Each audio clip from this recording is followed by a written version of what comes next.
నేను కేవలం ఓట్లు వేయమని అడగడానికి రాలేదు. ఎందరో మహనీయులు పుట్టిన ఈ మహారాష్ట్ర నేలపై నాకున్న గౌరవాన్ని తెలుపడానికి వచ్చాను. ఛత్రపతి శివాజీ పుట్టిన నేల, మన హక్కుల కోసం పోరాడటం నేర్పిన నేల, అలాంటి నేలపై నాకున్న గౌరవాన్ని తెలపడానికి వచ్చాను.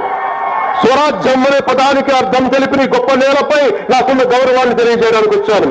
బాబాసాహెబ్ అంబేద్కర్ కర్మభూమిగా నిలిచిన ఈ గొప్ప నేలపై నాకున్న గౌరవాన్ని తెలపడానికి వచ్చాను.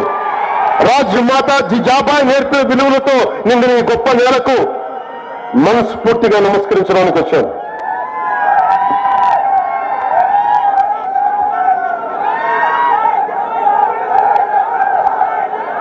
నాకు బాలాసాహెబ్ ఠాక్రే గారిని ఆయన జీవించి ఉండగా నాకు కలిసే అవకాశం రాలేదు.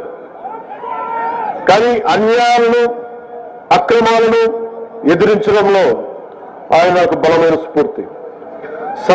సనాతన ధర్మాన్ని ఏమాత్రం భయపడకుండా పరిరక్షించడంలో బాలాసాహెబ్ ఠాక్రే గారు నాకు స్ఫూర్తి. జనసేన 7 సిద్ధాంతాల్లో ఒకటైన ప్రాంతీయతను విస్మరించిన జాతీయవాదం అనే సిద్ధాంతానికి బాలాసాహెబ్ ఠాక్రే గారి స్ఫూర్తి. అలాంటి బాలాసాహెబ్ ఠాక్రే గారికి నా వందనాలు. ఏ విషయాన్నైనా ధైర్యంగా చెప్పడం,